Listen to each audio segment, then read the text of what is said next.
Buenos días, bienvenidos a este segundo día del CITAC. Tenemos hoy el honor de presentarles una conferencia de Manuel de Landa llamada Viviendo al borde del caos.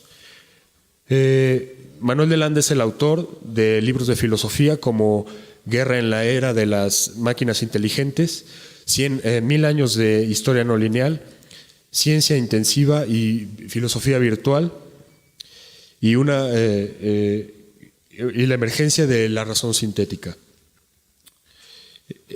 Él enseña 2 seminarios en la Universidad de Pensilvania, el Departamento de Arquitectura, el curso de Filosofía de la Historia, Teorías de Autoorganización y Dinámicas Urbanas, y la Filosofía de la Ciencia. Pensar acerca de las estructuras y los materiales. También da clases en el Instituto Pratt de Brooklyn, y él tiene la silla de Gilles Deleuze en la Escuela Europea graduada en Suiza. Muchas gracias, Manuel, los dejo.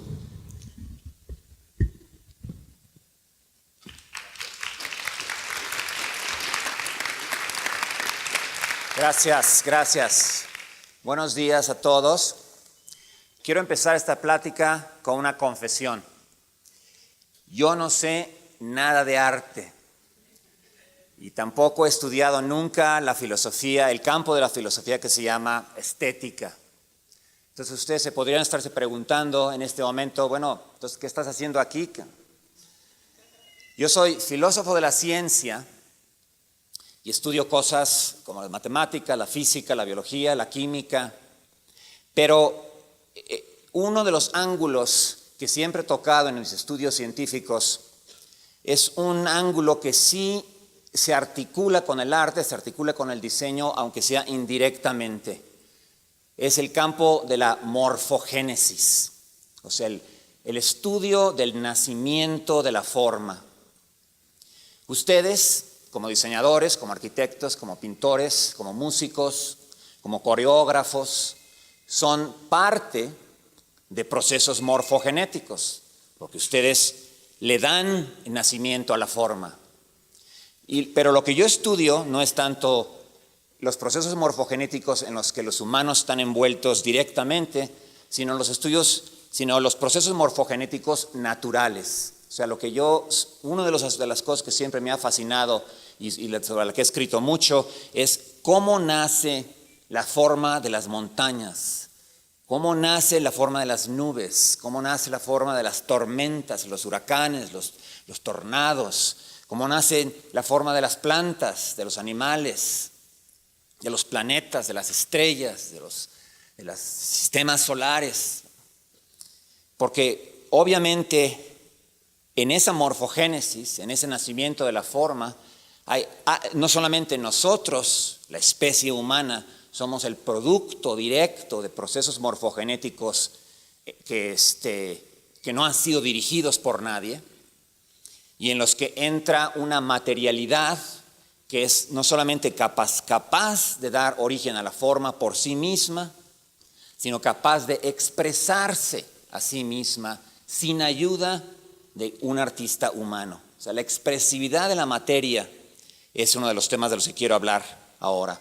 Y lo quiero hablar nada más, obviamente voy a regresar al tema de las catástrofes, sobre todo de las matemáticas de las catástrofes, del estudio matemático de cuál es la estructura universal de las catástrofes, pero quiero darlo dentro del marco de la expresividad de la materia.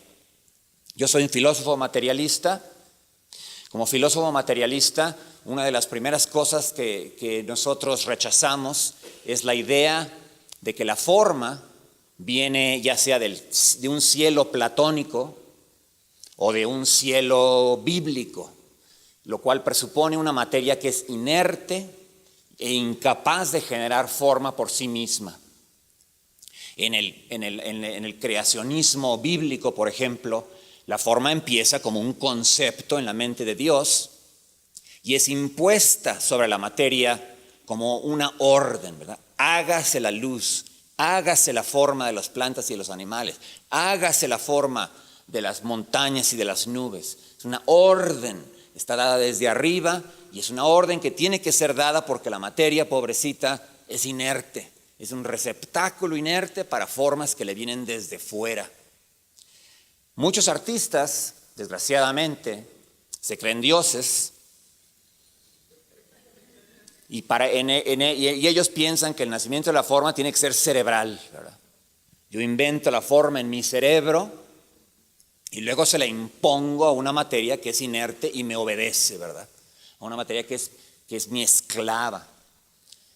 Pero hay otros artistas que le dan su lugar a la materia, que hacen una especie de sociedad con la materia, que se dan cuenta que la materia tiene poderes morfogenéticos en sí misma, ya sea la materia de los pigmentos, la materia en la que entran las pinceladas, la materia sónica que va eventualmente a elaborarse dentro de una canción, el cuerpo humano material y su expresividad, y que sacan ventaja de esa concepción de la naturaleza, en la que la naturaleza es expresiva, en la que la naturaleza es creativa, en la que la naturaleza da origen a la forma por sí misma, sin necesidad de una agencia psíquica, divina o humana que se la imponga. Entonces yo pienso que con todo y que lo que voy a decir tiene muy poco que ver con el arte, despertarles a ustedes, artistas, esa curiosidad por la morfogénesis natural y darles bases analíticas para poder pensar esa morfogénesis natural, les va a ayudar, aunque sea indirectamente, en su práctica. Entonces empecemos con las formas más limitadas de expresividad material, la expresividad de la identidad de la materia. Hasta las partículas más pequeñas y uno podría decir más simples, como los átomos y las moléculas, que obviamente no tienen sistema nervioso, no tienen, como digamos algunos animales, ¿verdad? Que uno podría decir, bueno, es el sistema nervioso el que los hace expresivos. Aquí estamos hablando de átomos y de moléculas. Y sin embargo, los átomos y las moléculas ya son capaces de expresar su identidad. De la manera más sencilla, podríamos decir, es la categoría más simple de la expresividad, que es la huella. Piensen, si quieren, en las huellas digitales que ustedes dejan en la escena del crimen, ¿verdad? Sin saberlo, y que la policía puede utilizar para identificarlos, porque esas huellas digitales que además no tienen ni siquiera ningún valor evolucionario, son un epifenómeno que existe en los dedos, pero que sin embargo son únicas y exclusivas para cada ser humano, y dejadas en la escena del crimen sirven para, o sea, expresan nuestra identidad, o desgraciadamente a la policía, ¿verdad? También, y más importante quizás, las huellas que uno deja en la arena, las huellas que uno deja con los pies en la tierra, que obviamente alguien que es una de esas personas, un cazador o una persona especializada en seguir esas huellas puede utilizarlas precisamente porque expresan la identidad de los animales que dejaron esas huellas. Bueno, los átomos, sencillitos como son y humildes en su tamaño y en su estructura, dejan ya huellas que expresan su identidad. Un átomo, hasta el más sencillo, como un átomo de hidrógeno o un átomo de oxígeno con varias capas de electrones, cuando interactúa con la radiación, por ejemplo, la luz solar, absorbe ciertas frecuencias de esa luz y deja pasar otras frecuencias de esa luz. Y por ese acto de interactuar con la radiación, deja una huella en la luz, deja una especie de huella digital en la que ciertas frecuencias ya no están ahí, ciertas frecuencias sí están ahí. Uno se podría preguntar, bueno, ¿para quién se está expresando el átomo? Bueno, para nadie, ¿verdad? La naturaleza no se expresa para alguien, simplemente la naturaleza expresa su creatividad. Nosotros los humanos, claro, podemos sacarle ventaja a esas expresiones.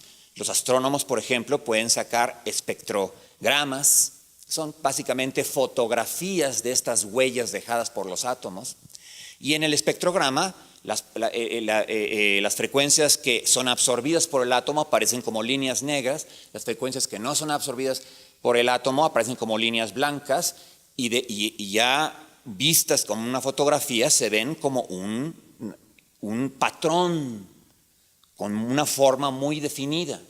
Y los astrónomos, ya habiéndole sacado las huellas digitales a todos los átomos, al sodio, al aluminio, al hierro, al cobre, al oxígeno, al carbono, y ya teniendo las huellas digitales de todos esos átomos, pueden entonces empezar ya a tomar fotografías de estrellas lejísimas que nosotros jamás podríamos llegar ahí en una nave espacial para verificar de qué están hechas, pero simplemente por la luz que nos llega de esas estrellas, le podemos tomar una fotografía. En la fotografía aparecen, si la estrella está hecha de 7 o 8 diferentes elementos químicos, van a aparecer todas las huellas digitales, y gracias a que ya tienen las huellas digitales de cada uno de los elementos, pueden decir, mira, esta estrella con el 90% de seguridad está hecha de carbono, está hecha de oxígeno, tiene un poco de hidrógeno y helio, etcétera, etcétera, ¿no?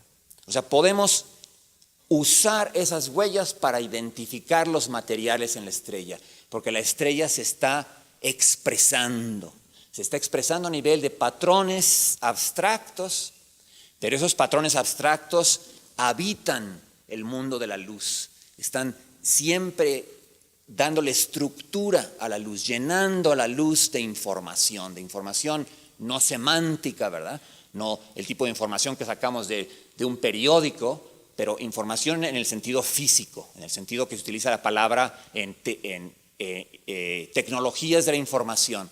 Cuando hablamos de las computadoras como algo que procesa información, a menos de que estemos hablando de una computadora que utilice inteligencia artificial, las computadoras en realidad son tontas, son máquinas que siguen recetas mecánicas, ¿verdad? Y que necesitan información, pero información física, patrones de unos y ceros guardados en el disco duro, ¿verdad? Entonces, desgraciadamente, el término información se tiende a producir esa ambigüedad porque lo utilizamos para información asociada al lenguaje, pero también se asocia a la información pura, al puro patrón físico, como las huellas dejadas por átomos en la radiación y en la luz. Con la evolución de los animales y las plantas, una evolución obviamente hecha posible por la información física, no lingüística, guardada en el ADN, ¿verdad? Que ocasiona que se acumulen ciertas variedades más adaptadas y que no se acumulen ciertas variedades menos adaptadas de plantas o animales, se empiezan a desarrollar otros tipos de expresividad.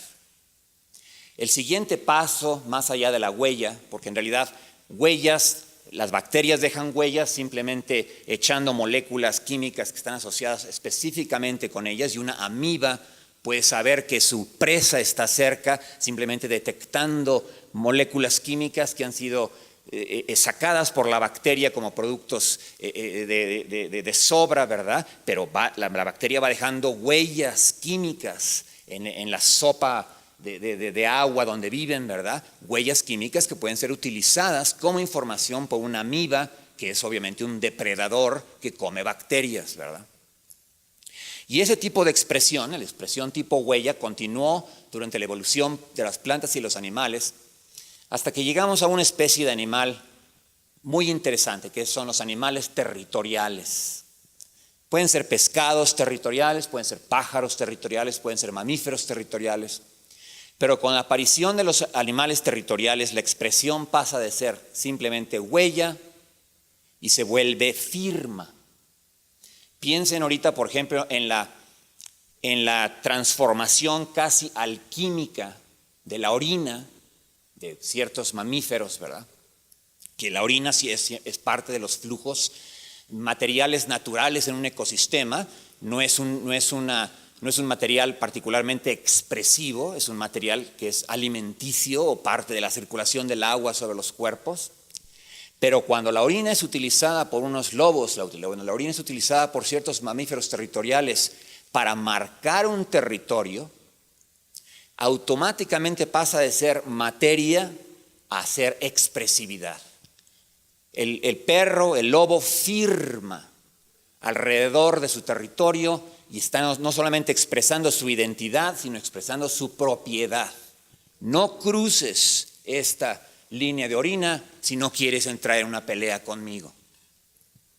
Claro, la orina no es exactamente uno de esos materiales que los vaya a inspirar el día de hoy. Entonces vamos a tomar unos ejemplos un poco más interesantes. El ejemplo más, uno de los ejemplos más usados es un ejemplo de un tipo de pájaro, y eso también se aplica a varios tipos de pescados que utilizan el color para marcar territorio. Y una de las especies más interesantes, no sé la verdad cuál es el nombre de la especie en español, en inglés se llaman bowerbirds. Hay 3 subespecies de este tipo de pájaro. En la primera subespecie tiene un plumaje azul psicodélico, ¿verdad? Sí, un azul cromo brillante que además echa luces cuando la luz le toca de cierto ángulo, ¿verdad? Es un pajarito tan guapo. Acuérdense también que en las competencias territoriales casi siempre son los machos, los animales machos, los que desplegan sus firmas para atraer obviamente a las hembras. Entonces aquí el pajarito macho con su plumaje azul precioso, resplandeciente en el sol, yo creo que se ha de creer guapísimo, ¿verdad? Y él piensa, bueno, ya con el puro azul yo voy a atraer a todas las hembras que necesito. Entonces les voy a hacer un nido, porque la hembra también necesita que el macho haga una especie de nido, pero el nido, la arquitectura del nido es muy poco expresiva. Son unas cuantas varitas arregladas de manera que parezcan como un lugar especial, pero no necesariamente una construcción arquitectónica.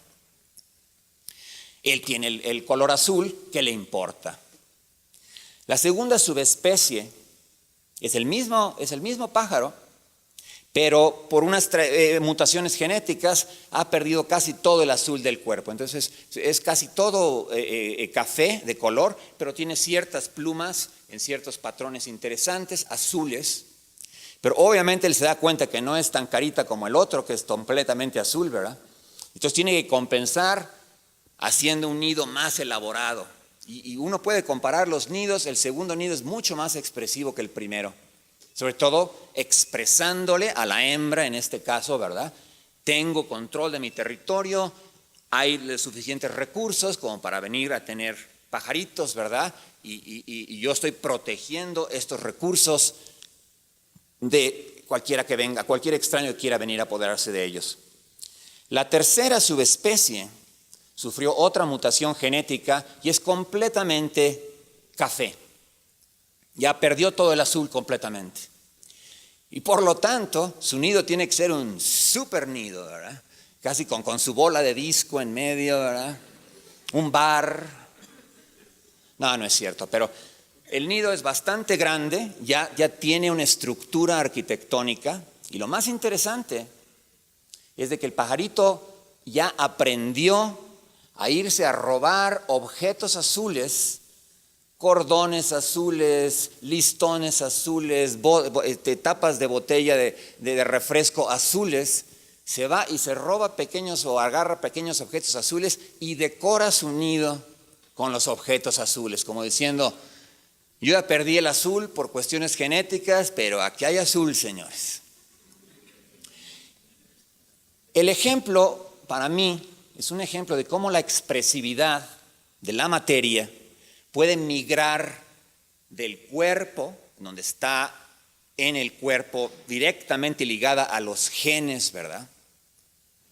Y por lo tanto, no es una cosa que el animal tenga que aprender a hacer, no es una cosa que demande habilidad de parte del animal, porque ya lo tiene todo hecho y en realidad puede hacer todo lo demás haciendo un nido de lo más feo.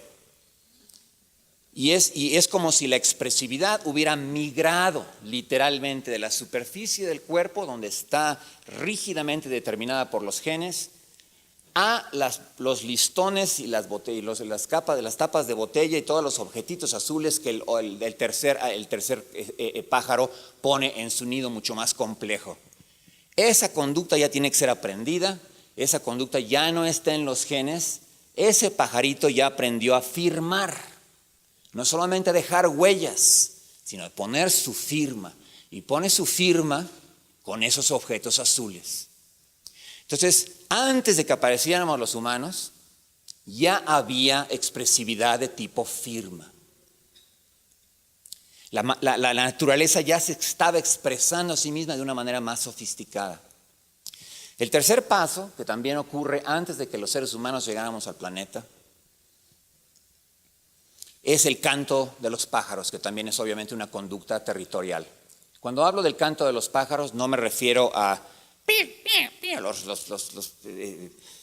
ruidos que muchos pájaros hacen, que sí ciertamente son ruidos territoriales y ciertamente es una manera de que la hembra encuentre al macho, sobre todo en un lugar que tiene demasiado, muy arbolado, ¿verdad? Pero esos vienen, esos chillidos, por decirlo así, vienen en sus genes, ¿no? Pero hay ciertos pájaros, y aquí de nuevo me falla un poco la traducción al español porque no sé exactamente cuál sea el nombre de esos pájaros, me los voy a tener que aprender. Es el blackbird y el nightingale, ¿verdad? Esos pájaros cantan y cantan con estilo, en el sentido de que inventan canciones. Yo cuando voy pasando por el parque y encuentro uno de esos pájaros, me quedo cerca del árbol porque estoy pensando, bueno, a ver a qué hora se repite el loop, ¿verdad? Porque eso debe ser algo que el pájaro tiene guardado en su disco duro, ¿verdad? Y que al ratito se va a empezar a repetir, ¿verdad? Porque ni modo que lo esté inventando el pájaro.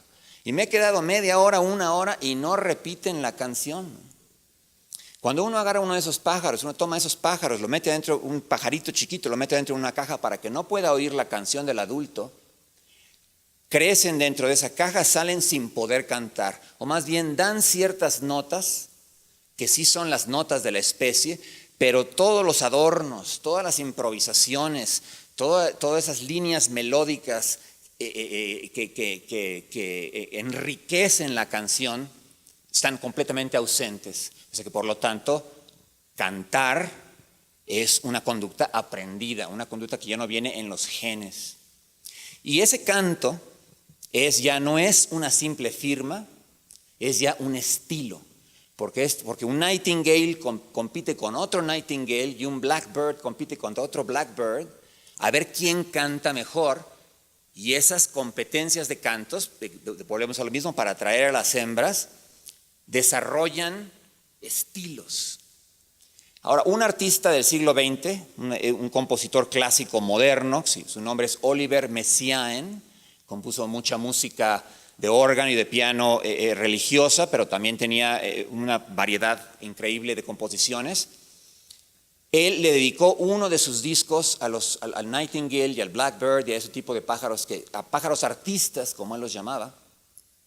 Y él, como compositor clásico profesional, ¿verdad?, no se iba a ir con la finta de pensar de que esto era música real, de que estos pájaros eran artistas, a menos de que estuviera convencido de que eran. Y Oliver Messiaen les dedicó toda una composición a los pájaros artistas, incluyendo un texto escrito por él en el que alababa que el arte haya nacido en lo no humano, que ya haya habido no solamente firma, sino estilo en lo no humano. Entonces nos podemos imaginar que los primeros cazadores-recolectores, ya sea el Homo sapiens o el Homo erectus, o sea, los humanos hemos estado perteneciendo a varias especies en este planeta por 1 millón, 2 millones de años, dependiendo de cuándo uno empieza a contar, si es australopithecus o después, pero ya creando expresividad, ya sea en herramientas de piedra o cantos alrededor del fuego, también del trance que entraban en esos humanos por la misma expresividad de las flamas. Y claro, las pinturas agrestes que todos conocemos, que también son expresiones rituales, en este caso expresiones visuales. Pero cuando nosotros, seres humanos, empezamos a cantar alrededor del fuego o empezamos a dibujar adentro de las cuevas, es porque ya estábamos rodeados de una naturaleza que se estaba expresando constantemente. De hecho, podríamos ir más allá. Es gracias a que la luz, es gracias a que la luz está llena de patrones desde los patrones de los átomos hasta los patrones de la luz rebotada de los cuerpos de los animales y las plantas, y está llena de sonidos de todo tipo, y el aire está lleno de químicos, también químicos de las plantas, químicos de otros animales que también expresan su identidad. Es gracias a que el aire y la luz que nos rodea están llenas de información física, están llenas de patrones expresivos, que los sentidos de los animales, el sentido del oído, el sentido de la vista, el sentido del sabor, el sentido del olor, etcétera, evolucionaron. Porque si el aire, si la luz no estuviera ya completamente llena de huellas, de firmas, de estilos, no habría razón para que los órganos de los sentidos hubieran evolucionado. Evolucionaron para explotar y sacarle ventaja al hecho de que este gas que le llamamos aire y esta radiación que le llamamos luz está llena de información explotable, está llena de información que uno le puede sacar ventaja si desarrolla ciertos órganos de los sentidos.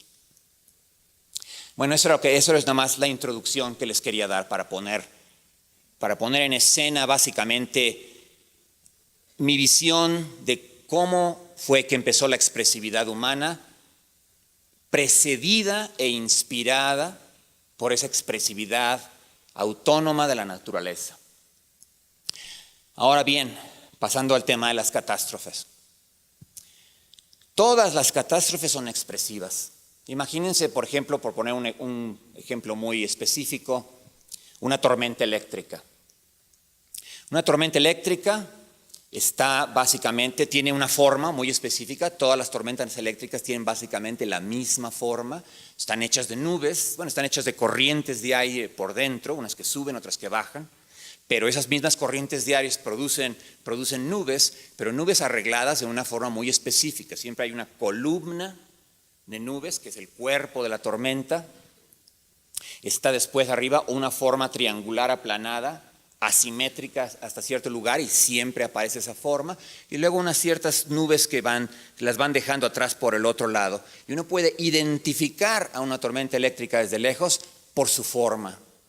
Pero la tormenta eléctrica también se expresa de otras maneras, y todo el mundo que ha oído, todos nosotros hemos oído tanto los relámpagos como los truenos, la tormenta expresando su violencia, la tormenta expresando, por decirlo así, su enojo, su potencia. Y es solamente cuando esas tormentas, que a su vez dan nacimiento a tornados, ¿verdad? Es cuando esos tornados o los rayos de esas tormentas sucede que chocan con una ciudad, algún pueblo habitado por humanos, que le llamamos a eso una catástrofe. Pero en realidad sigue siendo la naturaleza simplemente expresándose a sí misma, más que expresándose a sí misma a tal intensidad que el grado de intensidad es capaz ahora sí de ocasionar destrucción destrucción de los ecosistemas, pero también destrucción de los asentamientos humanos. Y eso es a lo que normalmente le llamamos una catástrofe. Bueno, lo que tiene la tormenta eléctrica, los huracanes, los terremotos, las erupciones de volcanes, en común con los pájaros y los átomos de los que estaba yo hablando antes, es de que el concepto principal para poder entender lo que está pasando en ambos lados es el concepto de intensidad. Y es además un concepto que es básico para poder entender la expresión antes de que aparezca el lenguaje. El problema con la teoría de la expresión, sobre todo en el siglo XX, es de que la expresión fue reducida en el siglo XX a la expresión simbólica. La expresión simbólica obviamente existe y es real. La expresión lingüística, la retórica, la persuasión por medio de la expresividad oratoria existe, es real y se puede estudiar.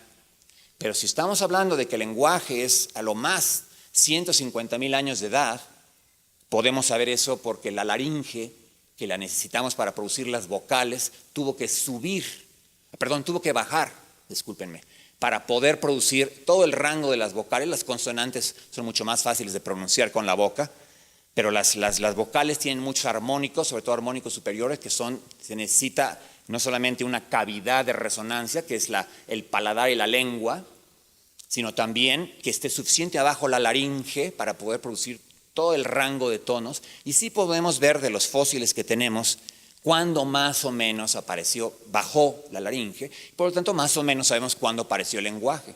Y es más o menos hace 150,000 años. Puede cambiar la fecha, 50,000 más, 50,000 menos, pero los humanos llevamos en este planeta por lo menos 1,000,000 de años. O sea que nos pasamos el 90% del tiempo expresándonos sin lenguaje. Y por lo tanto, para un filósofo, sobre todo un filósofo materialista, desasociar o desligar la expresión de lo simbólico es importantísimo. Fue un error del siglo XX subordinar todo a la semiótica, subordinar todo al sentido lingüístico, subordinar todo a la semántica o a la sintaxis o a la fonología, dependiendo de qué escuela de lingüística uno pertenezca, y a olvidarse completamente de la expresividad no simbólica. La expresividad, por ejemplo, de la cara, que es una expresividad que es fundamental para la actuación, sobre todo en una película, en una obra de teatro, en las partes donde no hay diálogo y donde todo tiene que ser comunicado por el miedo, la tristeza, el enojo, el amor, tiene que ser comunicado simplemente por expresiones faciales. Es importantísima dentro del arte y sin embargo no se ha estudiado lo suficiente, y cuando se estudia se le da el nombre de lenguaje de la cara, como si fuera un lenguaje, subordinándola al lenguaje. Lo mismo con el lenguaje del cuerpo, que es obviamente básico para los coreógrafos, dado que la expresividad del cuerpo humano es lo que ellos explotan y lo que están tratando de aumentar y de seguirle sacando expresividad y estilo. También se le ha llamado el lenguaje del cuerpo y se lo ha tratado de estudiar semióticamente como si tuviera que ver con el lenguaje. Entonces, rescatar la expresión del lenguaje y afirmar que hay una expresión material que no tiene absolutamente nada que ver con la semiótica y el lenguaje es importantísimo. Es por eso que quería empezar con la expresividad en la naturaleza. Y el concepto principal para poder para poder separar la expresión de lo simbólico es el concepto de intensidad. Ahora, en los ejemplos que le estaba dando antes, las intensidades son intensidades de color, como el pajarito azul, ¿verdad? Intensidades de sonido, intensidades musicales, por decirlo así, en el caso de los pájaros cantantes, intensidades aromáticas, en el caso de los olores que dejan las presas y que los depredadores pueden utilizar para identificarlas, y intensidades de sabor, y también todas las intensidades que sentimos en ese sexto sentido que tenemos, por decirlo así, que es la piel.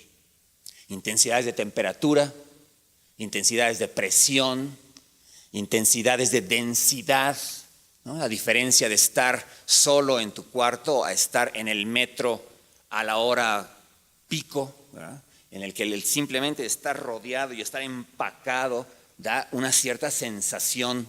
Las intensidades de velocidad, todo el mundo que se ha subido a un coche y de repente llega a 200 kilómetros por hora, con los cachetes haciéndose así, ha sentido lo que es sentir la velocidad. Y también sentimos la gravedad, por ejemplo. No la siento, ahorita en este momento yo no siento la gravedad porque estamos acostumbrados a que siempre nos empuja verticalmente, pero en el momento que uno tiene que caminar un plano inclinado de 45 grados y que uno va caminando así y que siente que lo jalan a uno, ¿verdad? Que hay que caminar con cuidado porque está muy inclinado, uno está sintiendo en nuestro cuerpo la intensidad de la gravedad. Y son esas intensidades las que correctamente arregladas en patrones constituyen la expresión natural. Entonces, una de las cosas que quiero hablarles hoy es precisamente el volver a regresar en nuestra filosofía, en nuestro pensamiento, pero también en nuestras estrategias de diseño y en nuestras estrategias artísticas, a las intensidades puras. Ahora, las intensidades tienen dos características que se relacionan directamente con las catástrofes. En primer lugar, las diferencias de intensidad, el frío, el calor, la alta presión, la baja presión, una velocidad lenta, una velocidad rápida. Cuando uno pone juntas dos masas de aire, dos masas de materia a diferentes intensidades, automáticamente uno crea, por decirlo así, un tanque de gasolina o una batería, una pila, en el sentido que una diferencia de intensidad guarda energía.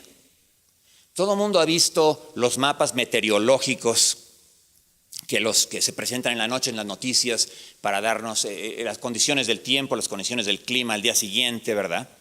Y en esos mapas uno casi nunca ve cosas más que diferencias de intensidad. Una zona de alta presión moviéndose al este, una zona de baja presión moviéndose al oeste, un frente frío moviéndose al sur, un frente frígido, un frente caliente moviéndose al norte, una masa de aire moviéndose lentamente, pero hay otra masa de aire encima de ella moviéndose muy rápidamente. Y es esas diferencias de intensidad, esos choques entre las intensidades bajas y altas, las que proveen el combustible o las que mueven el motor, por decirlo así, del clima. Si en un momento dado nuestro planeta dejara de tener esas diferencias de intensidad, por cualquier razón, el sol se murió o los humanos polucionamos tanto toda la atmósfera que esas intensidades van desapareciendo, automáticamente cambiaría el clima y dejaríamos de tener el espectáculo de todas las noches o de todos los atardeceres en el que una pintura diferente se pinta, ¿verdad?, con nubes, gracias a que existen esas diferencias de intensidad. Ahora, los humanos hemos aprovechado esas diferencias de intensidad industrialmente. El motor de vapor está basado en diferencias de intensidad. Tiene que tener un boiler o un calentador de un lado y tiene que tener no un refrigerador, pero la tierra misma como frío. Y es poniendo juntos lo caliente y lo frío y metiendo una serie de pistones en medio que uno puede sacarle a esas diferencias de intensidad el combustible para poder mover ese motor de vapor. Cambiando los detalles un poquito, el motor de sus coches o los motores eléctricos dentro de las aspiradoras o las licuadoras o los aires acondicionados siguen el mismo principio. Utilizar diferencias de intensidad para mover o para gobernar un proceso. Dado que estamos hablando aquí de procesos morfogenéticos, cualquier proceso morfogenético, ya sea a nivel atómico, a nivel biológico o a nivel humano, necesita gasolina, necesita una pila, necesita algo que le esté inyectando energía para que el proceso no pare. Y ese algo siempre son diferencias de intensidad. Entonces, las diferencias de intensidad están ahí en la producción de expresión, en la producción de la expresividad de la naturaleza. Cuando los animales territoriales crean un territorio, lo que están creando es una posesión de ciertos recursos naturales que también son diferencias de intensidad, en este caso diferencias de concentración de ciertos alimentos, de ciertas semillas, de ciertas hojas o incluso de protección. Pero están manipulando estas intensidades. El nombre técnico para las diferencias de intensidad es un gradiente y es el nombre que voy a utilizar de aquí en adelante.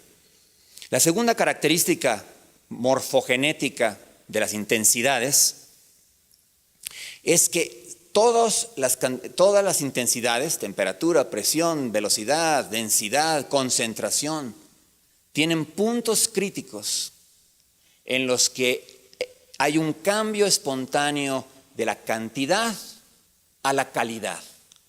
En otras palabras, hay puntos críticos en los que cuando uno cambia y le da un grado más de temperatura, un grado más de presión, un grado más de velocidad, el cambio ya no es meramente cuantitativo, un grado más, sino que ocurre un proceso de nacimiento o de pérdida de forma espontáneo que ocurre en el punto crítico exactamente.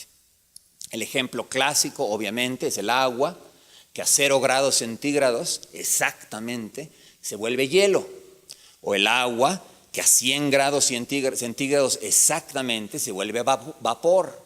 En otras palabras, un mismo material puede tener diferentes arquitecturas, puede tener diferentes formas, dependiendo de qué lado del punto crítico esté. Entonces, en esos puntos críticos ocurren eventos que podríamos llamarles, y de hecho matemáticamente se les llama catastróficos. Cuando introduje el concepto de catástrofe hace unos momentos, dije que una tormenta eléctrica o un huracán o la irrupción de un volcán, por el grado tan grande de intensidad, por las cantidades de materia y energía tan grandes que se manipulan en esos procesos, nos afectan a nosotros directamente, y a eso es a lo que le llamamos catástrofe. Pero matemáticamente, las catástrofes son cualquier cambio abrupto de forma o de modo dinámico de actuar que ocurre en un punto crítico de intensidad.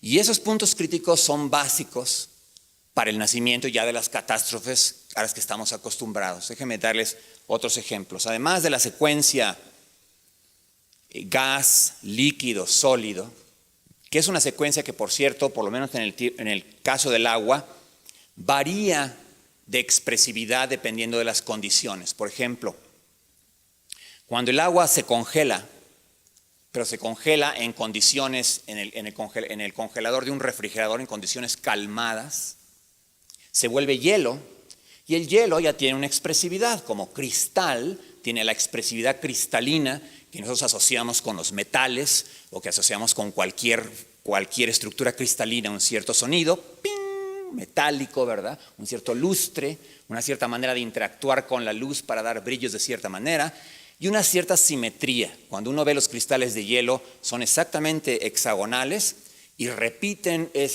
como un patrón de mosaico, ¿verdad? Dando una expresividad un tanto aburrida, en el sentido que es repetitiva, pero que sin embargo es la expresividad cristalina.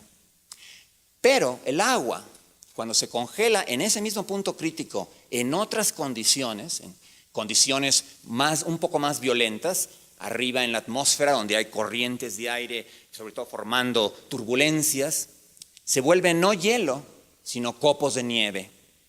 Y los copos de nieve, como cualquier artista que ha visto fotografías de copos de nieve se puede dar cuenta, son increíblemente más expresivos, increíblemente más llenos de ideas de diseño que los cristales de hielo. Los cristales de hielo repiten el mismo hexágono una y otra vez.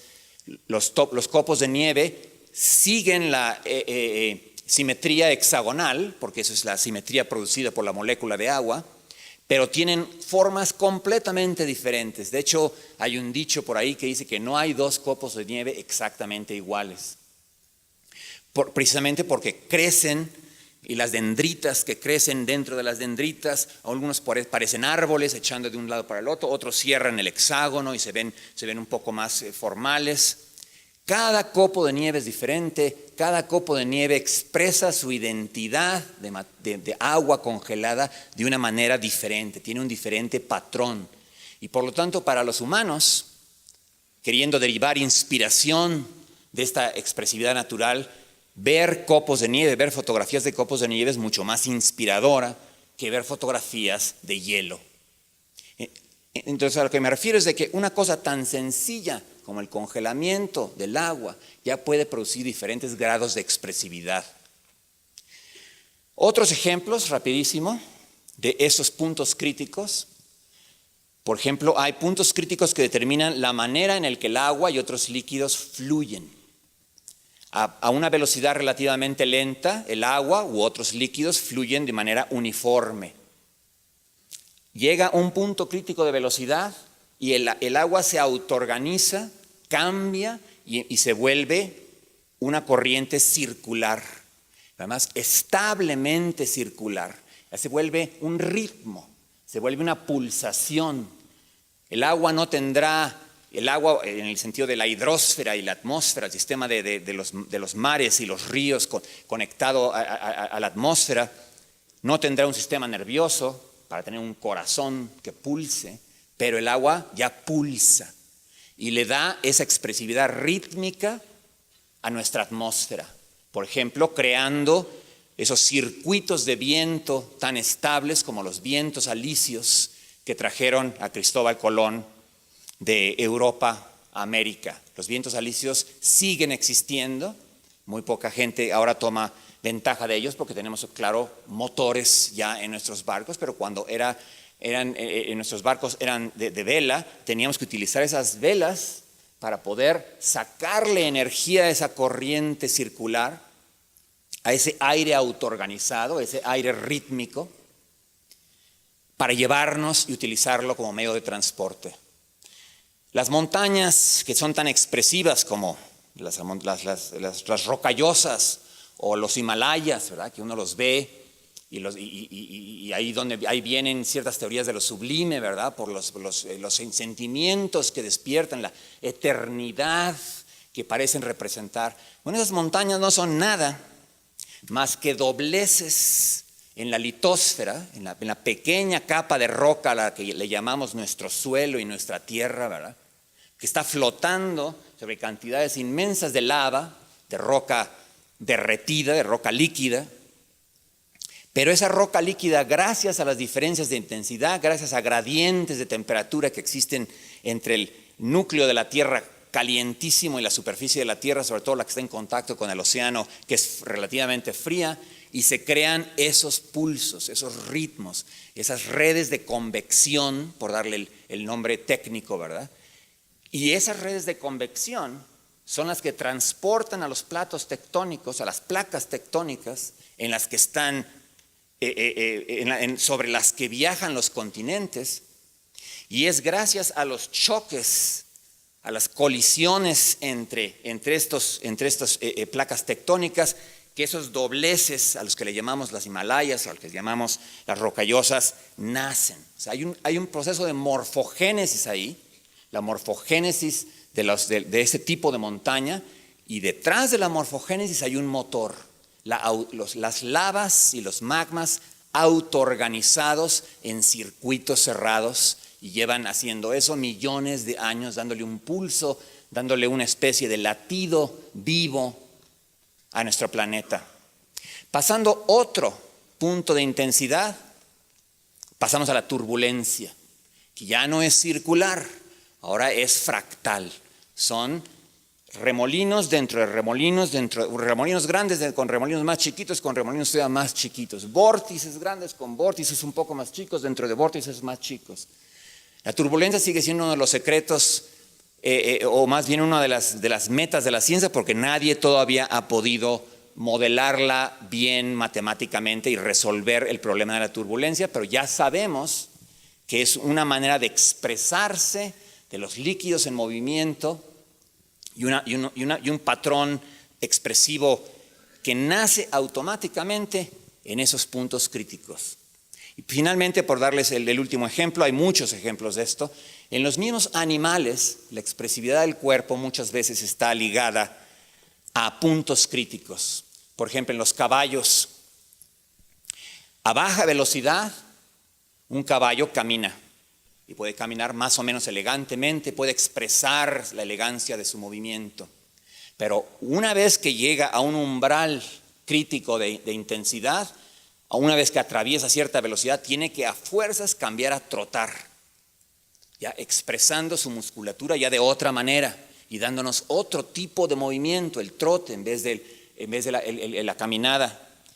En otro punto crítico de velocidad, se tiene que romper, tiene que arrancar a un galope.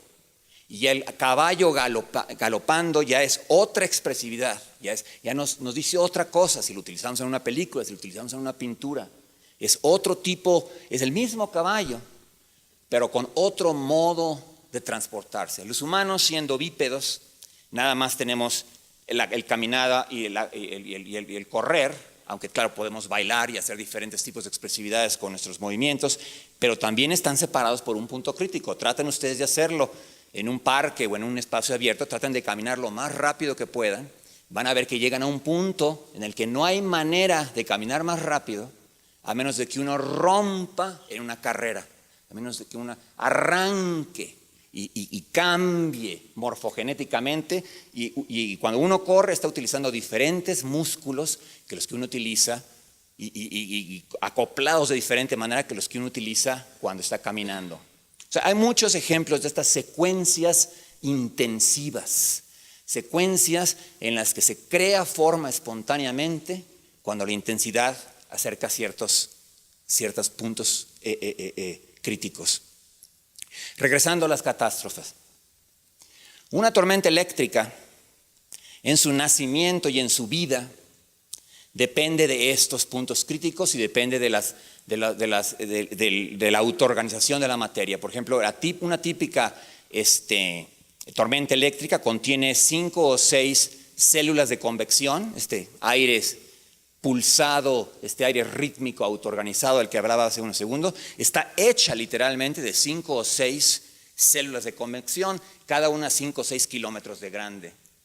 Pero además, para poderle dar a la tormenta la capacidad de subir hasta donde sube, o sea, de crear realmente una tormenta gigante, ¿verdad?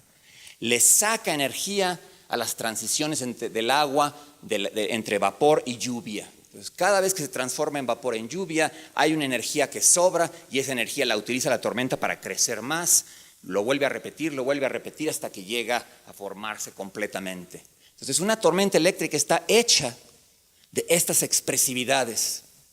Los tornados y de estos gradientes, ¿verdad? La tormenta, para que nazca una tormenta eléctrica tiene que haber un gradiente de temperatura. El mar tiene que estar calientísimo y más arriba en la atmósfera tiene que estar frío. Y solamente cuando esta diferencia, este gradiente llega a un punto crítico, nace una tormenta. Las tormentas, a su vez, son las madres o las progenitoras de los tornados. No todas las tormentas eléctricas dan a nacer a los tornados, pero los tornados siempre nacen en una tormenta eléctrica. Los tornados nacen en una tormenta eléctrica gracias a que se crea otro gradiente. En este caso no es un gradiente de temperatura, es un gradiente de presión. Muy poca presión adentro de la zona donde se forma el tornado, muy alta presión afuera, y es gracias a esa diferencia de presión y a movimientos circulares del aire, obviamente, que un tornado de repente nace como un engendro de la tormenta eléctrica, y si sucede que en el camino que atraviesa durante su vida, atraviesa un asentamiento humano, bueno, pues va a causar todos los daños y todos los problemas que nosotros asociamos con las catástrofes. Entonces, esta nueva visión de las catástrofes, que hace obviamente que le tengamos respeto a los huracanes, que le tengamos respeto a las tormentas eléctricas por su intensidad, que le tengamos respeto a los tornados, que le tengamos respeto a las erupciones de volcanes. Es importante porque muchas de las catástrofes que nos ocurren como humanos es precisamente por la falta de respeto que le tenemos a estas criaturas, ¿verdad? Tenemos asentamientos humanos en Estados Unidos, por ejemplo, que están en la zona donde circulan los tornados. Todo el mundo ya sabe que siguen una línea, la línea cambia de año a año, ¿verdad? Pero las tormentas se dan en el mar, donde existe ese gradiente de temperatura, y ya sabemos desde hace muchos años por dónde van a pasar esos tornados. Uno pensaría que le tendría uno respeto a esas intensidades y no pondría casas en su camino, y sin embargo seguimos poniendo casas en el camino, ¿verdad? Nosotros pensamos que ya habíamos domesticado al río Mississippi con diques y otro tipo de arquitecturas, otro tipo de estructuras ingenieriles. Bueno, piénsalo de nuevo, ¿verdad? Porque domesticamos al Mississippi cuando está en su zona de intensidad convectiva, pero no domesticamos al Mississippi cuando está en sus zonas de intensidad turbulenta. Y por no respetar esas zonas de intensidad, por no saber que ese actor histórico que es el Mississippi, o ese actor natural, que tiene sus expresiones y que en ciertos puntos críticos va a dar lugar a intensidades que nos inundan, que nos llevan, que nos arrastran, ¿verdad? Contra las que no tenemos defensa. Es esa falta de respeto la que muchas veces ocasiona los desastres humanos. Bueno, para pasar ya al tema final. Cuando los matemáticos estudian las catástrofes, sobre todo cuando estudian estos puntos críticos, ellos se dan cuenta de que el agua se convierta en hielo puede ser una catástrofe humana o puede no ser una catástrofe humana, dependiendo si el agua se transformó en hielo adentro del congelador del refrigerador, en cuyo caso no es una catástrofe, ¿verdad? Al revés, están listos Dios para los tragos. O cuando el agua se congela porque empezó una nueva edad de hielo. En el caso sí es una catástrofe humana, porque todo el mundo sabe que Europa, gracias a la corriente del Golfo, es mucho más caliente de lo que debería de ser. Europa está a la misma latitud que Canadá y tiene una población mucho más densa que la de Canadá, pero es gracias a que hay una corriente autoorganizante, convectiva, que está llevando calor de las zonas trópicas hacia el norte, que le da chance a los europeos de vivir donde viven y tener las cosechas que tienen y de tener la densidad de población que tienen. Pero en el momento en que esa corriente pare, hay un punto crítico de salinidad, de la concentración de sal en el Mar del Norte, que puede llegar, que se necesita para que se hunda el agua y empiece de nuevo toda la circulación. Si por X o Z, el calentamiento global, estamos derritiendo glaciares, entra mucha agua dulce al Mar del Norte y la cantidad de sal no llega al punto crítico que necesite para ocasionar eso, para la corriente del Golfo, se enfría tremendamente Europa, se da una especie de mini edad de hielo y en ese caso, la transición del agua líquida al agua de hielo sí tiene repercusiones humanas. Entonces, en realidad estamos hablando simplemente de la diferencia entre las microcatástrofes y las macrocatástrofes que nos afectan, es simplemente nada más la cantidad de materia y energía que movilizan y la intensidad de temperatura, de presión, de velocidad a las que nos someten. Los humanos vivimos en ciertas zonas de intensidad muy bien definidas, 5 grados. Por ejemplo, de temperatura del cuerpo más y entramos en delirio, en un delirio de fiebre, ¿verdad? La mente ya no trabaja más allá de 5 grados o 6 grados de temperatura más alta, ¿no? Vivimos también en una zona de intensidad que demasiado frío también, ya sea que nos mete en delirio o nos quita los miembros, nos congela, nos mata.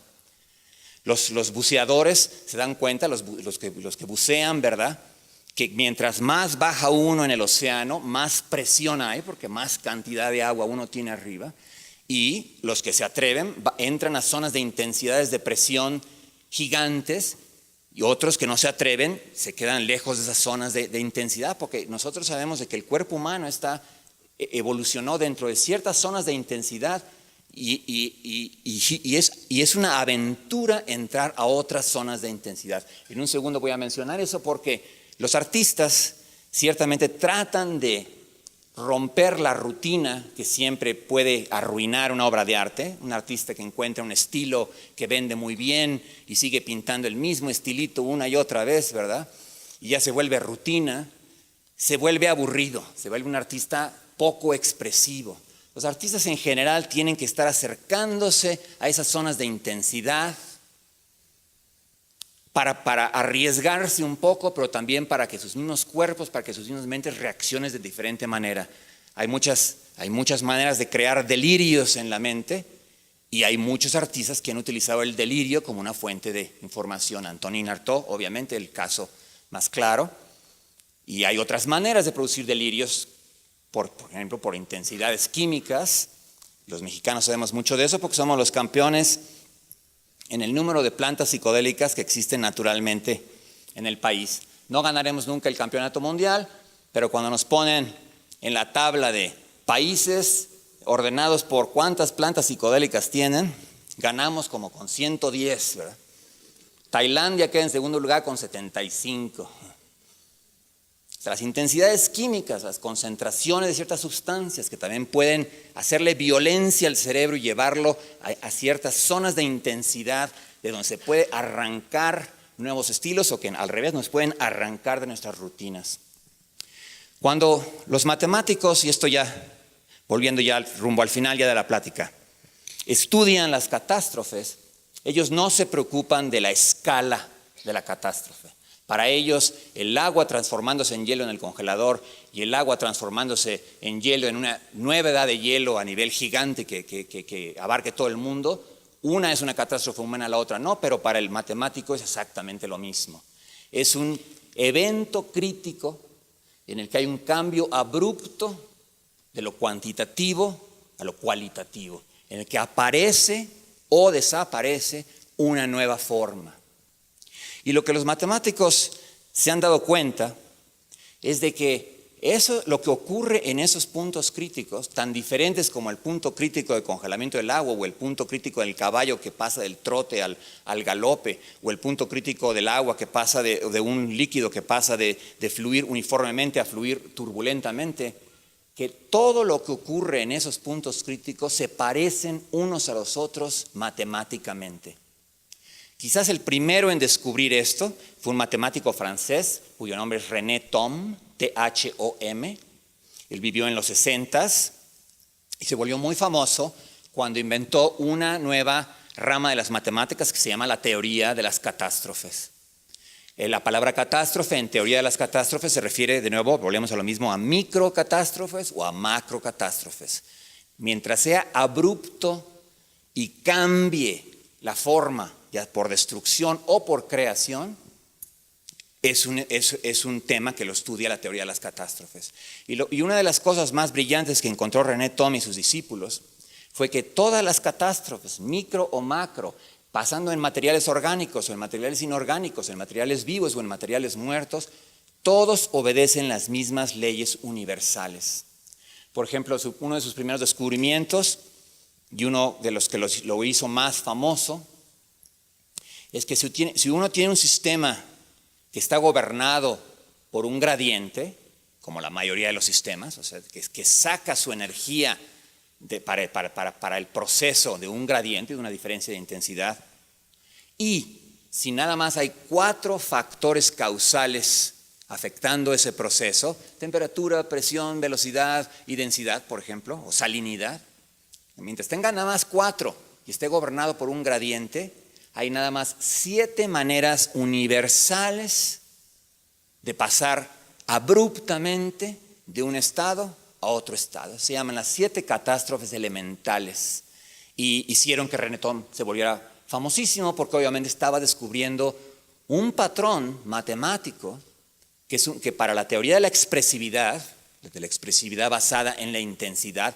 es básico, porque estamos no nada más ahora descubriendo la expresividad de lo que ya existe, la expresividad de lo actual, sino también la expresividad de lo posible.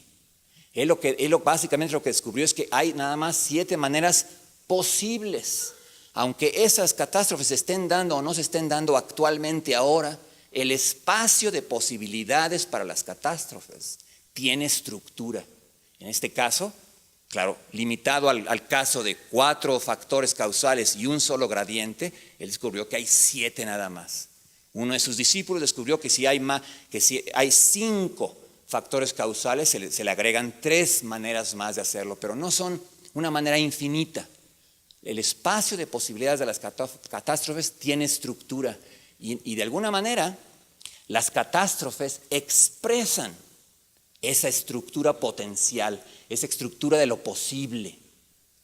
El filósofo Gilles Deleuze, que me ha influenciado mucho y al cual le he dado mucho crédito ya en mis libros, pero se lo sigo dando porque él vivía en París en los años 60, él ya daba clases en los años 60, René Thom estaba ahí, también estaba Mandelbrot, el que inventó los fractales, ¿verdad? Que ahora vive en Estados Unidos, pero todavía estaba en París. Entonces, estas ideas estaban en el aire en París en los 60, mucho anteriormente a que los americanos y los ingleses empezaron a escribir sobre esto. Y Deleuze fue el primero que se dio cuenta que esto era la base de una nueva filosofía materialista. No solamente los gradientes y los puntos críticos, sino la estructura de los espacios de posibilidades. Incluso elaboró unas teorías de Henri Bergson y de otros filósofos, como el filósofo Spinoza del siglo XVII, que ya habían tenido visiones de lo espiritual, o sea, de un Dios impersonal y un Dios inmanente, o sea, no un Dios que existe fuera de la materia, porque el Dios personal y trascendente de la Biblia, que vive en el cielo, si desaparece toda la materia del universo, el cielo sigue ahí y el infierno sigue ahí. O sea, son espacios trascendentes. Pero lo que él quería es concebir una espiritualidad inmanente, que no fuera separable de la materia, pero al mismo tiempo no reducible a la materia. Y al mismo tiempo que fuera impersonal, precisamente para no tener la idea de un Dios que le da órdenes a la materia, hágase la luz, y que tiene intenciones de crear, ¿no? Este Dios impersonal e inmanente que inventó básicamente Spinoza, Deleuze se dio cuenta que la teoría de las catástrofes, o más bien el concepto de la estructura de espacios de posibilidades, podía ayudarnos a entender un plano de inmanencia, un plano divino, en donde están ya todas las posibilidades, todas las estructuras de todo lo que es posible, y que las catástrofes actuales, o la expresividad de forma, huella, firma, estilo, son últimamente lo que expresan las potencialidades de este plano espiritual. Bueno, antes de que vayan a pensar que voy a empezar una conferencia New Age, ¿verdad? Todos, ahí voy a dejar esto de lo divino, ¿verdad? Y déjenme más pasar a mi último ejemplo. Las matemáticas que estudió René Thom es el cálculo diferencial e integral. El cálculo diferencial es literalmente mágico. Ya los griegos, sin que no tenían todavía el cálculo, ¿verdad? Pero ellos ya se habían dado cuenta de lo que es la integración.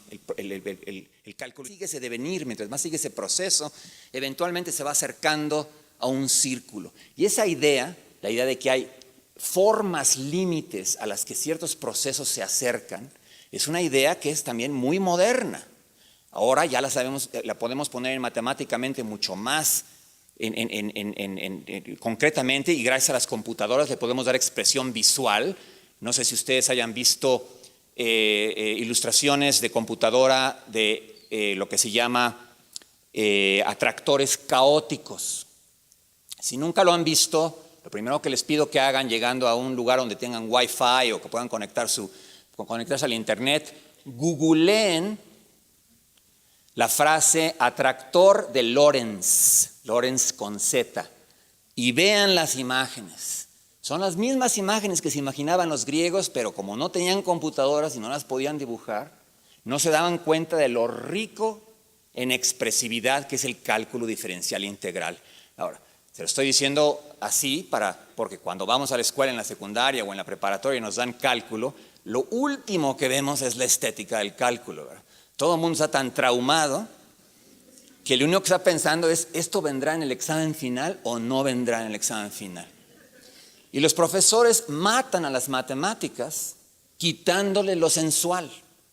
Cuando las matemáticas uno las sensualiza, dándoles expresión visual, cuando uno deja que se expresen las matemáticas, haciendo que las matemáticas se vuelvan proceso en vez de símbolos en una página, las matemáticas adquieren vida, o sea, se vuelven vivas y nos empiezan a convencer sensualmente del poder expresivo que tienen. Entonces, las matemáticas que investigó René Thom era el cálculo diferencial integral, también han sido investigadas por muchos otros. Como les digo, busquen imágenes de atractores caóticos y me dicen luego, cuando las vean, si son o no son enigmáticas y extrañamente atractivas. Por otro lado, ahora sí es el final. En los años 50 se inventaron las computadoras y otro tipo de matemática completamente diferente nació. En vez de las matemáticas continuas que representadas por el cálculo diferencial, tenemos las matemáticas discretas, que son procesos matemáticos dentro de una computadora. La mejor manera de darle vida a una ecuación, porque todo mundo, yo estoy seguro aquí en esta audiencia, ve una ecuación en una página de papel y dice, ay, qué horror, quita eso, no lo quiero ni ver, ¿no? Si uno le dice, no, pero es que esa ecuación es muy expresiva, ¿de dónde? Nada más esos símbolos tan feos, ¿y qué van a hacer con eso? Bueno, métanla, aprendan en primer lugar a escribir lo que se llama scripts, programitas chiquititos que hasta Photoshop tiene, ¿verdad? O sea, no hay que volverse programadores, nomás hay que saber hacer scripts. Esto los arquitectos en la audiencia, me imagino que ya lo saben hacer, pero se los insisto, como se lo insisto a todos mis alumnos. Porque dentro de un script, uno copia una ecuación y lo que hace el script es, cada salida, cada elemento de salida de la ecuación, uno le mete una entrada, ¿verdad? Un input, y va a salir algo de salida, un output.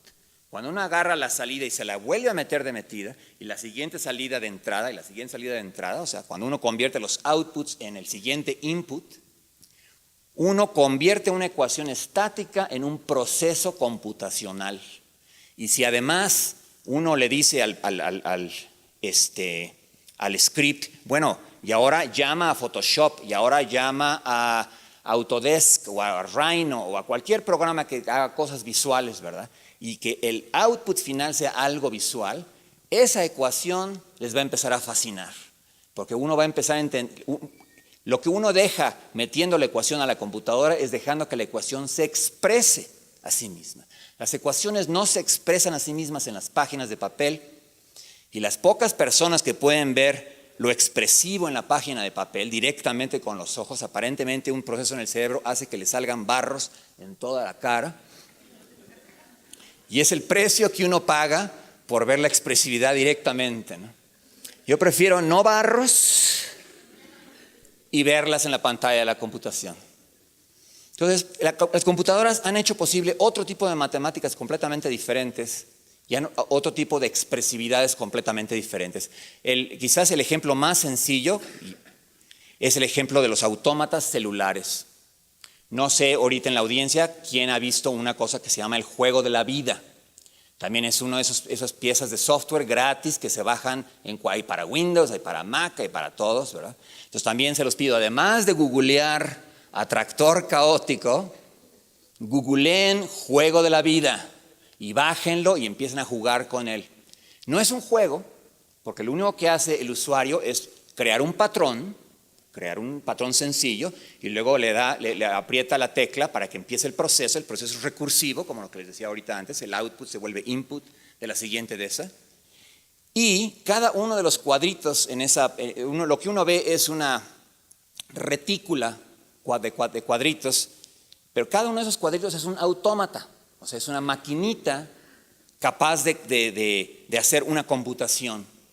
Los autómatas más sencillos se llaman autómatas de estado finito, son autómatas que pueden hacer un cálculo mientras no tengan que guardar nada en la memoria. O sea, por ejemplo, pueden hacer multiplicaciones mientras no tengan uno que llevar un número, ¿no? Y llevo 3, porque y llevo 3 significa que uno guardó el 3 en la memoria. O sea, los autómatas finitos no pueden hacer eso, pero pueden hacer cualquier otro tipo, sumas, restas, cualquier otro tipo de computación que no implique memoria. No son muy mágicos por sí mismos, pero cuando uno pone toda una población de autómatas finitos o de estado finito a interactuar unos con otros, como en el juego de la vida, se empiezan a crear patrones emergentes, patrones que salen solitos y se empiezan a mover por la pantalla, empiezan a hacer toda una serie de cosas. Por ejemplo, uno de los patrones más conocidos se llama el deslizador o el glider, porque es literalmente una especie de onda que se va deslizando. Los autómatas están cada uno en su cuadrito, no se pueden mover, pero el glider o el deslizador se desliza por la pantalla bien bonito. El deslizador, la manera mejor de entenderla, es precisamente como una ola en un estadio, en el Estadio Azteca, ¿verdad? En el Estadio Azteca uno nomás tiene que seguir 2 reglas para hacer una ola. Siempre fíjate en el que tienes a la izquierda. Cuando el que tienes a la izquierda sube y alza las manos, tú prepárate para subir. Cuando se sienta, tú subes y alza las manos y siéntate. Nada más. Con esas 3 reglitas se crea una onda que pasa por todo el estadio, ¿verdad? El deslizador es una onda de ese tipo. Los autómatas finitos están ahí, cada uno en su asiento, siguiendo reglas de ese tipo. Ve a tus vecinos y dependiendo de lo que hacen tus vecinos, tú haz esto. Y nada más siguiendo esas reglas que aparentemente no tienen nada de creatividad, se crea todo un zoológico de criaturas que es realmente alucinante. Nadie, al principio, cuando el juego de la vida fue inventado en los 60, tenía la menor idea que eso podía pasar. Aún más, se creó toda una subcultura alrededor del juego de la vida, en el que se empezaron no solamente a tomar patrones espontáneos, sino se empezaron a inventar patrones más sofisticados. Por ejemplo, uno que le llama una pistola de deslizadores, un glider gun, que son como dos cosas que chocan unas con las otras continuamente y echan un deslizador cada 5 segundos o 6 segundos.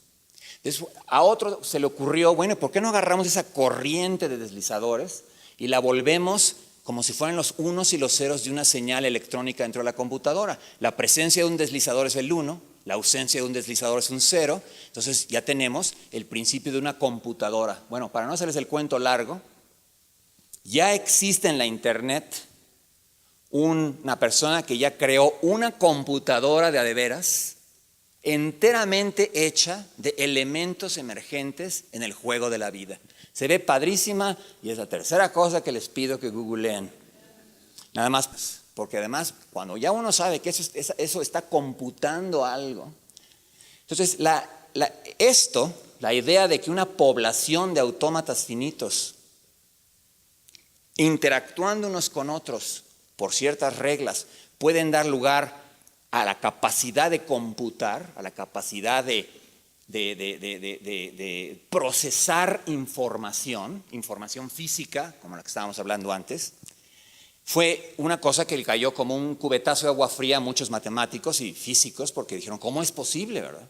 ¿Cómo es posible que que el poder de computar con información pueda salir espontáneamente de unas cuantas reglas? Empezaron a investigar la naturaleza de las reglas y se dieron cuenta que, alguien empezó, regresando al mismo tema del el mundo posible de todas las reglas de autómatas celulares. Empezaron a investigar ese espacio de posibilidades y se dieron cuenta de que el espacio estaba habitado por una gran cantidad de reglas que daban origen a patrones muy aburridos, si se veían patrones, pero muy repetitivos, como el hielo del que hablábamos antes.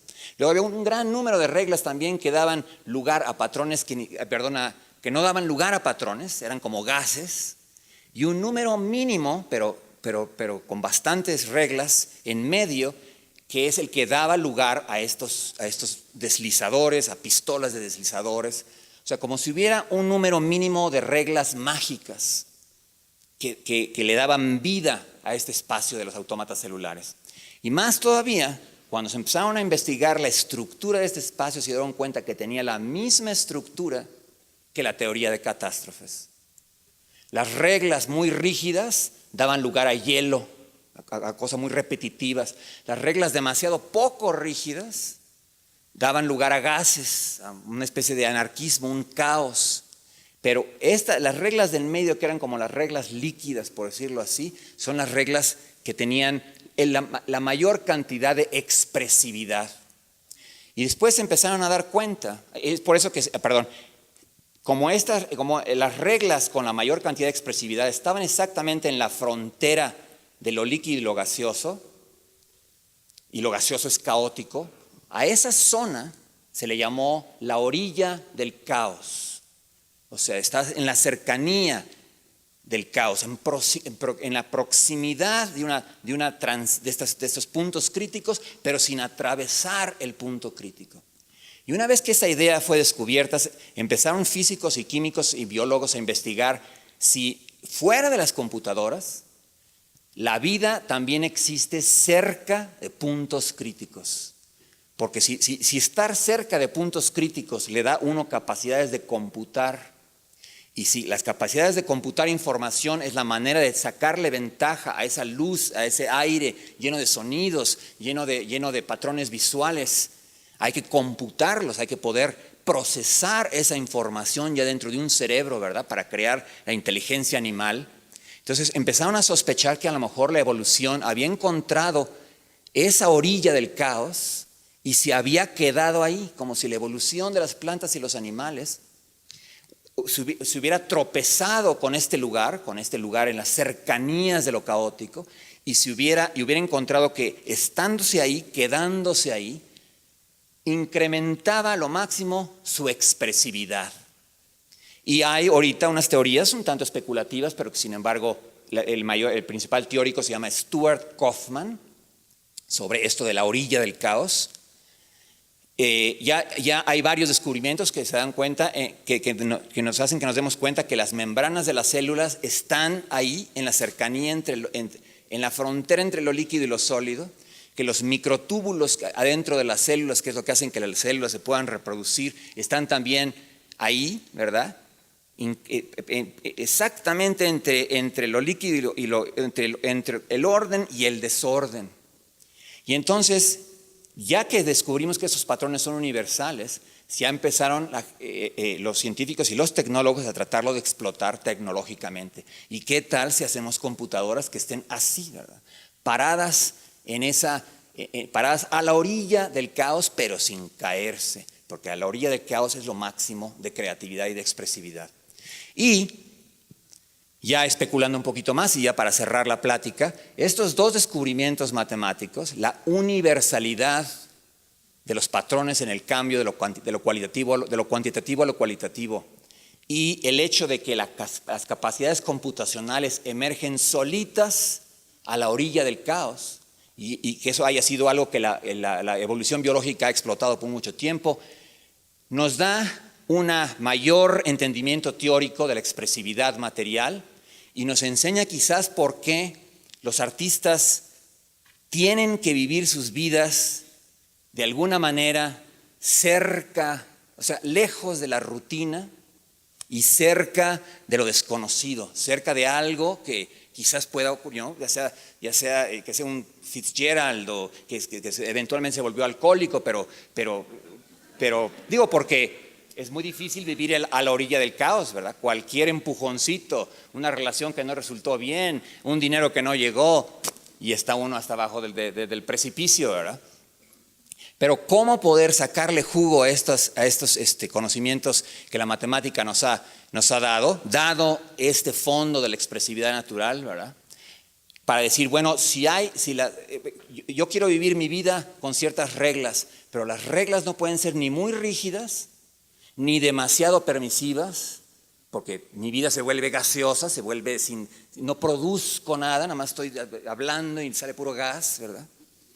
Y cómo vivir mi vida por unas reglas que estén a la orilla del caos, ¿verdad? Y no solamente nuestras vidas, nuestras comunidades, nuestras organizaciones, nuestras ciudades siguen reglas. A veces las reglas son demasiado rígidas y la vida de la comunidad, la vida de la organización, la vida urbana se rigidiza demasiado, se hace muy poco expresiva. Y por lo mismo, a veces las reglas son demasiado permisivas, permiten todo y se vuelve todo un desmadre. ¿Cómo podemos encontrar esas reglas de conducta en nuestras comunidades, nuestras organizaciones institucionales, nuestras ciudades, que incrementen a lo máximo la expresión, no solamente la expresión personal, sino la expresión comunal, la expresión organizacional, la expresión urbana? Tenemos que redescubrir la expresividad no simbólica, tenemos que volvernos a familiarizar con las intensidades brutas, con las intensidades crudas, para quitarnos esa cárcel mental que nos produjeron en el siglo XX con el lenguaje y volver a reencontrarnos con la expresividad de la materia. Muchas gracias.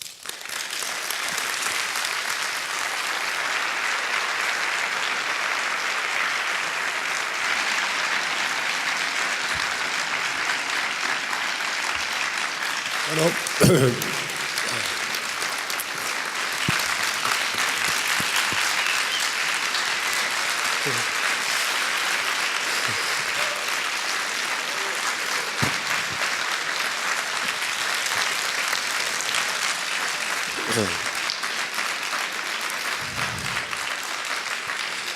Bueno, vamos a pedirle a Manuel que acepte 3 preguntas. Vamos muy atrasados en el tema, pero nos parece que puede ser interesante, así que queríamos abrir a ustedes esta discusión en ese sentido.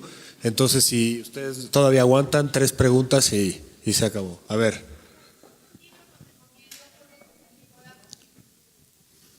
Mira, el filósofo de las intensidades es Gilles Deleuze, ¿verdad? Y él escribió mucho sobre eso en un libro que se llama Diferencia y Repetición. Es difícil de leer, desgraciadamente, es bastante técnico, pero al final paga. O sea, cuando uno hace el esfuerzo, ¿verdad?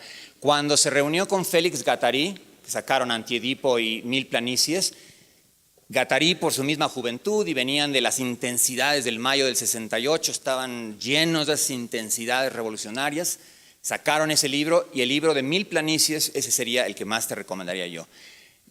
Olvídate del estilo posmoderno, olvídate del hecho de que cambien terminología en cada capítulo, ¿verdad? Yo no entiendo por qué escriben así. Luego los filósofos se quejan de que me malentienden. Bueno, pero ¿cómo no te van a malentender si cambias palabras cada capítulo, verdad?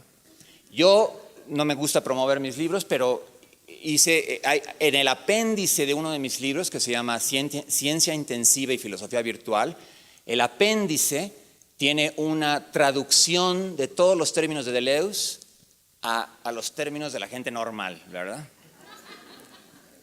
Y eso es mi contribución a quitarle lo posmoderno a Deleuze para que lo expresivo de Deleuze realmente brille y que no se pierda debajo de esa miasma posmoderna, ¿verdad?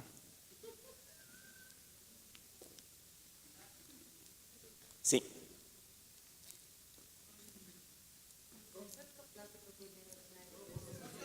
A ver, te van a traer el micrófono. Le voy a preguntar eso. Mi concepto plástico tiene influencia científica, se basa en el hidrógeno para lo abstracto y en el carbono para lo figurativo. Es la primera vez que he visto este vínculo tan bonito entre la ciencia y el arte. Muchas felicidades. Y me gustaría que si nos puedes decir algo sobre la comunicación, enfocado a la comunicación, por esta cosa que acaban de descubrir, que las bacterias se comunican ahora con luz, ya no con química, brincando el espacio. Entonces, el vínculo entre comunicación también, si nos podrías decir algo. Sí, en realidad están obviamente muy relacionadas las dos, ¿verdad? O sea, por ejemplo, cuando hablamos de cómo se comunican unas con otras las termitas o las hormigas o las abejas, tú pensarías que se tendrían que comunicar unas con otras, dado que resulta una arquitectura, ¿verdad? Las abejas crean sus construcciones hexagonales perfectamente, los termitas incluso crean nidos con elaborados que en realidad son arquitectónicos, ¿verdad? En ese caso la comunicación es por intensidades, son feromonas, son hormonas excitatorias, inhibidoras, ¿verdad? Pero no es una comunicación directa. Una hormiga no se comunica con otra hormiga dándole pasándole una hormona, se comunican indirectamente a través del medio ambiente. Entonces una hormiga lo que deja feromonas, deja hormonas excitatorias en la tierra en la que está trabajando, y es a través de esas intervenciones en el medio ambiente que se comunica con las otras hormigas. Cuando uno ya pasa de la inteligencia insecto a la inteligencia mamífera, por ejemplo, o a la inteligencia pájaro, y llegamos a los animales territoriales, ahí sí ya existe comunicación, que es comunicación directa, ¿verdad? El macho se está comunicando, está tratando de seducir a la hembra, que es una de las cosas que es parte de la comunicación humana. La comunicación humana es seducir, convencer en gran parte. La oratoria es para persuadir, ¿verdad? Y yo te quiero seducir con palabras bonitas, con palabras interesantes, intrigantes, ¿verdad? Para que después vayas y leas esto o sigas en esta línea. Bueno, eso ya lo hacen ciertos pájaros y ciertos mamíferos, ¿verdad? Ya sea por las marcas en sus cuerpos, como estaba hablando antes, ¿verdad? Se comunican unos con los otros, o por medio de manipulación también del medio ambiente, ¿no? Pero obviamente, entonces es un tipo de comunicación espontánea y no simbólica. Cuando ya pasamos al origen del lenguaje y llegamos a la comunicación verbal, también ahí entran mucho las intensidades. Los lingüistas se preocupan solamente sobre lo formal, ¿no? Los sonidos, los fonemas del lenguaje, la semántica, los sentidos de cada palabra, y la sintaxis, los sentidos que hacen ya las frases o las oraciones. Pero hay muchos aspectos intensivos del lenguaje. Por ejemplo, el acento, las esdrújulas, las graves, las agudas, ¿verdad? Dependiendo de pone uno el acento, y el acento no es nada más que la energía que uno le pone a ciertas sílabas. Obviamente el énfasis, el ritmo, ¿no? Uno puede hablar con una voz monótona y sí, señores, yo les digo que la materia se expresa bien bonito. O uno puede estar cambiando de ritmo, subiendo y bajando, ¿verdad? Para precisamente estar manipulando las intensidades del lenguaje, al mismo tiempo de estar pasando información lingüística, como dice ahorita, sobre René Tom, sobre Stuart Kauffman, pero pasar eso de una manera sensual, de una manera que intrigue, de una manera que seduzca. Tiene que ser sensual, ¿verdad? Y no nada más es la procreación de la especie, sino la procreación de las ideas, ¿no? O sea, en este caso, la propagación de las ideas de Spinoza, la propagación de las ideas de Bergson, la propagación de las ideas de Gilles Deleuze. Aquí tenemos un rostro, doctor. En la vida de las civilizaciones hay seguramente puntos críticos de arranque, de cambio de régimen. Me parece que, por ejemplo, la Segunda Guerra Mundial fue uno de estos puntos críticos. ¿No cree usted que nos acercamos ahora a otro punto crítico? ¿Y quién ha escrito, ha teorizado la teoría de los catástrofes aplicándolo a la vida de las civilizaciones? Buena pregunta. Y tiene completamente toda la razón. ¿Por qué empezó la Primera Guerra Mundial? Bueno, fue un asesinato de un duque que nadie hubiera pelado, ¿verdad? En el sentido de que no era una catástrofe que se hubiera muerto pero eso nomás fue lo que disparó ya una situación en la que había diferencias de intensidad, en la que los alemanes ya habían jugado con juegos de guerra y decían, mire, lo tenemos tan bien planeado que le vamos a ganar a los franceses en 2 días. Y los franceses ya lo habían estudiado, ya lo habían rutinizado, ¿verdad? Ya lo habían desproblematizado, le habían perdido el respeto a las intensidades brutas de la guerra, porque la guerra, y sobre todo el campo de batalla, es uno de los espacios sociales más expresivos, ¿verdad? Balas pasando, bombas explotando, miembros por todos lados, piernas, ¿no? Es de horror, sobre todo el día siguiente de la batalla, ¿verdad?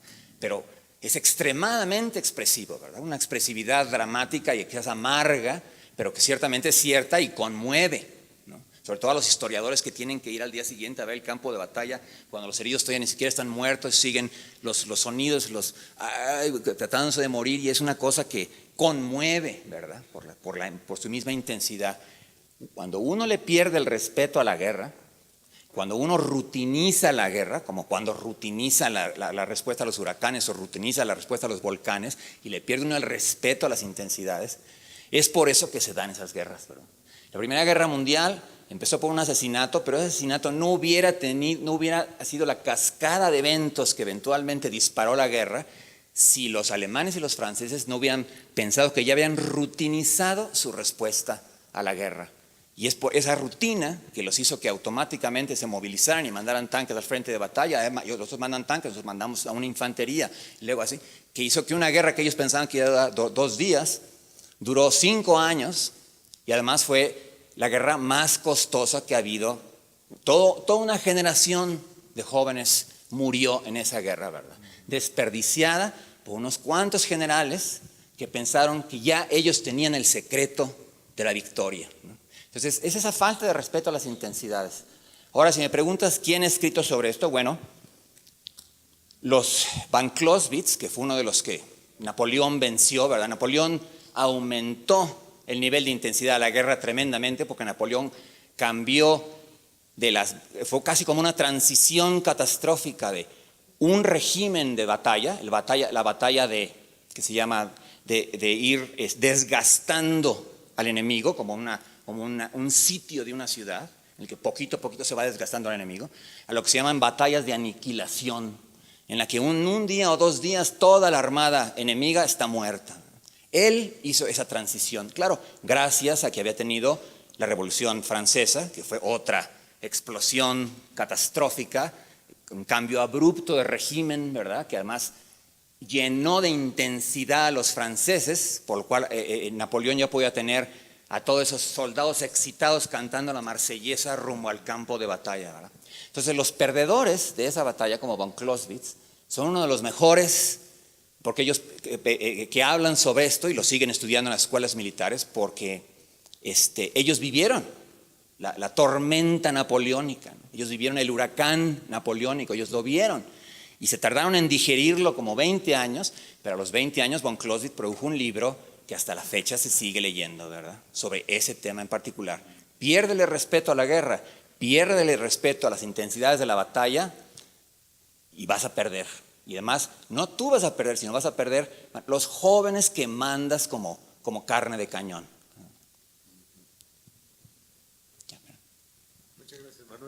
Muchas gracias, Manuel. Gracias a todos ustedes.